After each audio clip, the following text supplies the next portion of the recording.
Assalamualaikum warahmatullahi wabarakatuh. Kami dari kelompok 3 akan mempresentasikan hasil kerja kelompok kami yang berjudul Personalitas dan Identitas Manusia.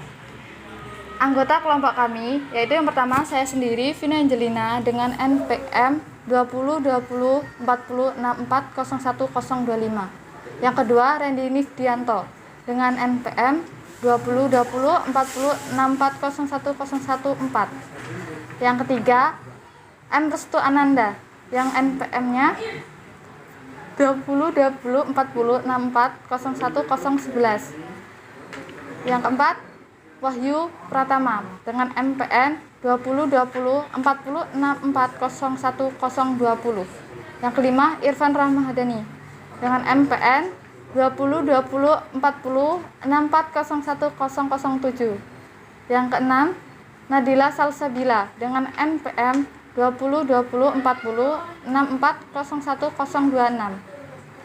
Materi pertama akan dibacakan oleh Assalamualaikum warahmatullahi wabarakatuh. Saya Randy Nifdianto, NPM 20204064011014. Saya akan membacakan materi pertama, yaitu makna personalitas kepribadian. Secara harfiah, personalitas berasal dari bahasa Inggris yaitu personality.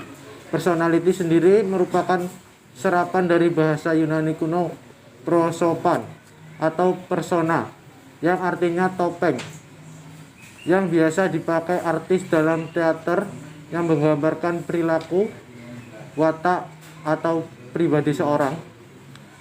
George Kelly memandang bahwa kepribadian sebagai cara yang unik dari individu dalam mengartikan pengalaman-pengalaman hidupnya.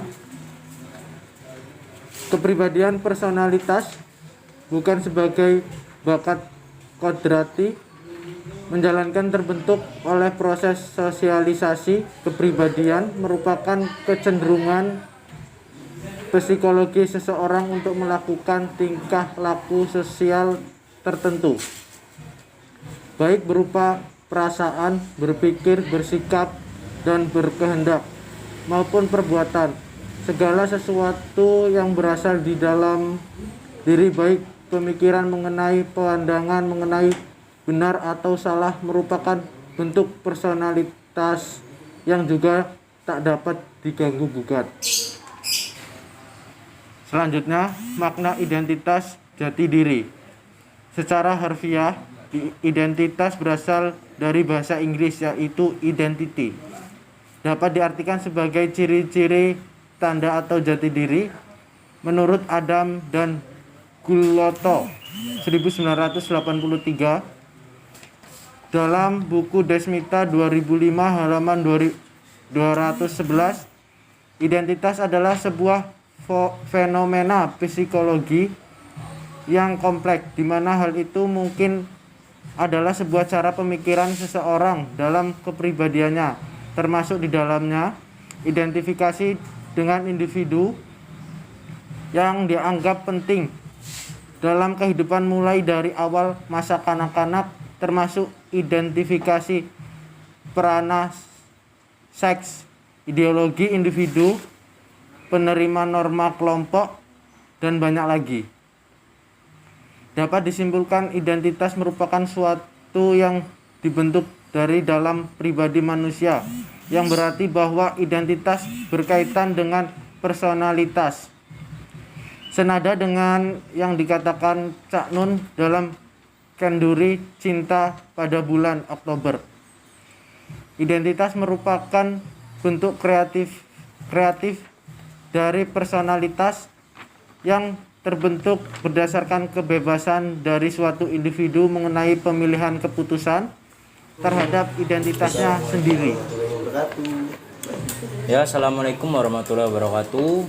Saya Muhammad Restu Ananda, NPM 202040640111, akan melanjutkan dari Randy Nifdianto. Sebagai contoh, misalnya semasa kuliah saya mengambil program studi komunikasi. Namun pada akhirnya saya memilih untuk berprofesi sebagai bankir yang bukan merupakan background pendidikan. Identitas merupakan suatu yang dipilih, bukan dipaksakan. Yang selanjutnya, kesalahan penggunaan terminologi. Terlepas dari kajian psikologi mengenai identitas dan personalitas, bayangkan bahwa identitas merupakan software dan personalitas merupakan hardware. Sebagai hardware, personalitas merupakan apa yang ada di dalam diri kita dalam bentuk fisik, yang menjadi ciri khas seseorang sebagai pembeda antara satu individu dan individu lain.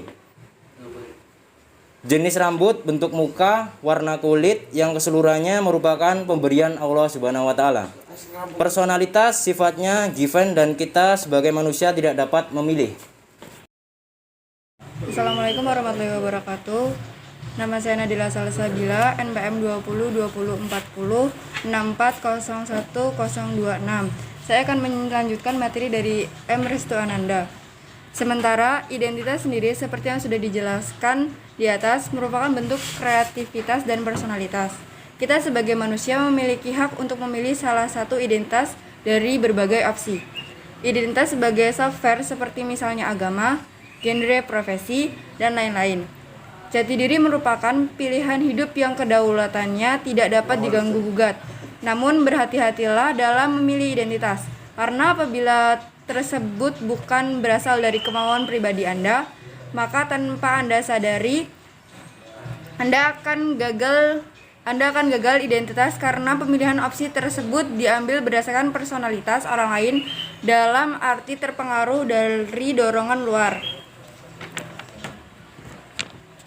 Kesalahan penggunaan terminologi identitas dan personalitas terjadi pada penggunaan istilah tersebut di beberapa kartu identitas pribadi seperti KTP, paspor, dan SIM yang mencantumkan kolom nama, golongan darah, kebangsaan, dan kelamin. Padahal, suatu yang bersifat given seharusnya masuk dalam ranah personalitas bukan identitas, karena kita tidak dapat memilih berasal hal tersebut. Karena itu seharusnya kartu tersebut dinamai dengan personalitas pribadi bukan identitas pribadi. Halo, assalamualaikum warahmatullahi wabarakatuh. Saya Wahyu Pratama, NPM 202064061020. Saya akan meneruskan materi dari Nabila Salsabila, yaitu kesimpulan dari materi tersebut adalah tak jarang keduanya dijadikan perbedaan dan perbandingan kedua hal tersebut memang berbeda. Namun, bukan berarti harus dibedakan dan dipisahkan, karena secara langsung identitas akan selalu berhubungan dengan personalitas, begitu juga sebaliknya. Benang merah dari identitas dan personalitas terletak pada tuntunan pencarian dari diri manusia selaku individu terhadap dirinya sendiri. 2. Identitas merupakan sesuatu yang kita adopsi dan lingkungan yang sifatnya nurtur. Sedangkan personalitas merupakan sesuatu yang kita dapat tanpa bisa memiliki yang sifatnya natur. Waalaikumsalam warahmatullahi wabarakatuh. Sekian hasil presentasi dari kelompok kami. Bila ada salah kata, kami mohon maaf. Kami ucapkan terima kasih. Wassalamualaikum warahmatullahi wabarakatuh.